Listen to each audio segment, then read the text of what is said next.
जय श्री राम, जय श्री बालाजी महाराज। सोनाली वर्मा दिल्ली से हैं।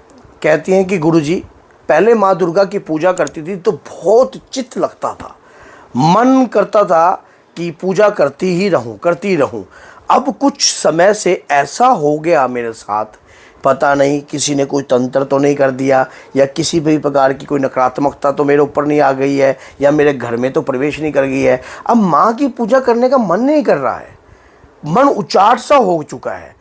क्या गुरुजी प्लीज़ रिक्वेस्ट है, इस पर एक वीडियो बना दीजिए ताकि मैं इसको अच्छे तरीके से समझ सकूं और किससे और किसी का भी कल्याण हो सका। लगातार एक हफ्ते तक लड़की मैसेज करती रही है, तो मैंने सोचा चलो क्यों ना एक वीडियो बनाई जाए, बात तो दमदार है। अगर कई बार हमारे मन में इस प्रकार के अटपटे सवाल खड़े हो जाते हैं और हमारी पूजा, चलती पूजा में अचानक ये क्या कार्य हो जाता है, या चलती मशीन में अगर वट्टे डल जाते हैं तो एकदम मशीन रुकने का क्या कारण है। मानो भक्ति पूजा पाठ में अगर ऐसा कार्य हो रहा है तो हो क्यों रहा है, किस कारण से हो रहा है। क्या इसमें वाकई में कोई संकट का हाथ है या कोई घर की नकारात्मकता है, या वाकई में वो लड़की की बात सही है कि किसी ने उनके ऊपर तंत्र कर दिया है। तो अगर ये समस्या आपके साथ भी हो रही है और आप भी इस प्रकार की समस्या से जुलझ रहे हैं तो आज इस वीडियो के माध्यम से सारी बातें आपकी क्लियर हो जाएंगी।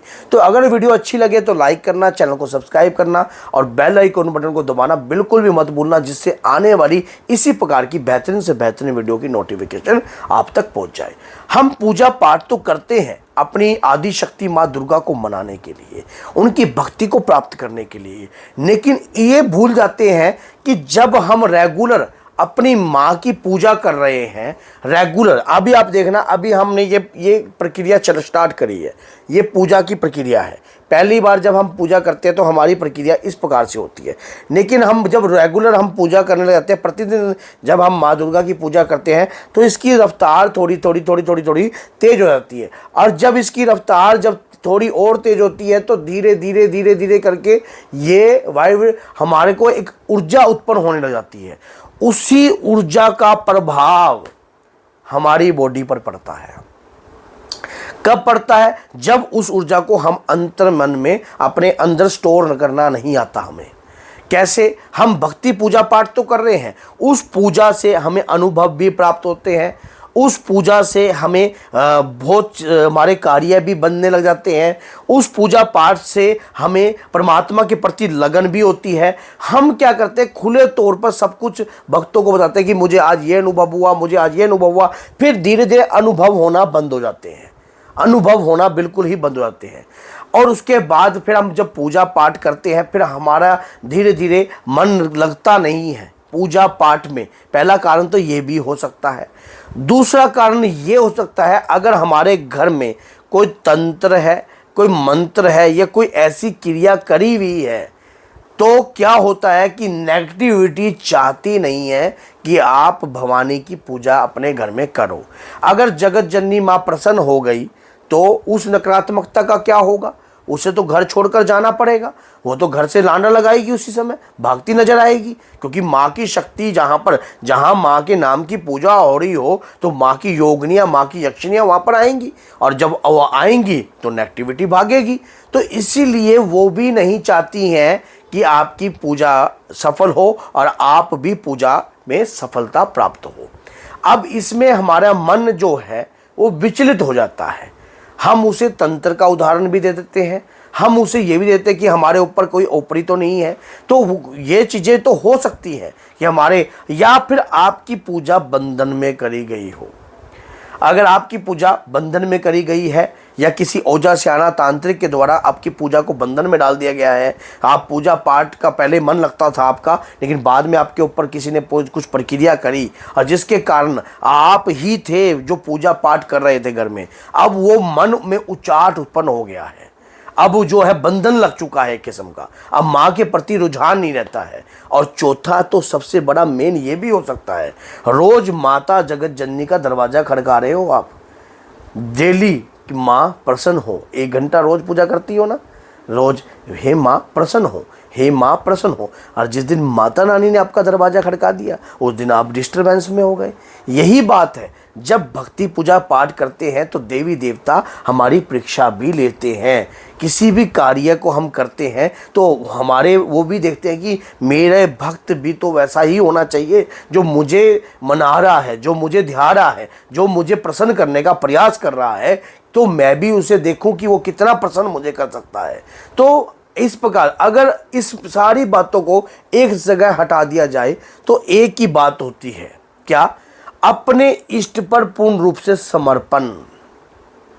अगर कोई बंधन करेगा तो नहीं कर पाएगा। कितनी अड़चने जरूर आती हैं, दिखते समस्याएं खड़ी हो सकती हैं, पूजा में बंधन कर कर कोई आपको रोकने का प्रयास कर सकता है, लेकिन परमानेंटली नहीं। मान लीजिए आप पूजा में बैठ गई हो, आपके पति आपके ऊपर चिल्लाने लग गए हैं, आप संयम रखिए, अपने इष्ट पर विश्वास रखिए। आपके पति कह रहे हैं कि मुझे खाना खिला, फिर उसके बाद पूजा करने जा, तो आपको अपने पति को खिला रखे, उसके बाद अपनी जगत जननी माँ को प्रार्थना कर लीजिए कि माँ, मैं गृहस्थ जीवन में भी जुड़ी हुई हूँ, तो ऐसी योजना पैदा कीजिए, ऐसी कृपा कीजिए माँ कि उन्हें भोजन भी मिल जाए और मैं अपनी माँ की भक्ति करने में विमुख ना हूँ। तो ऐसे कर कर भी आप विजय हासिल कर सकती हो।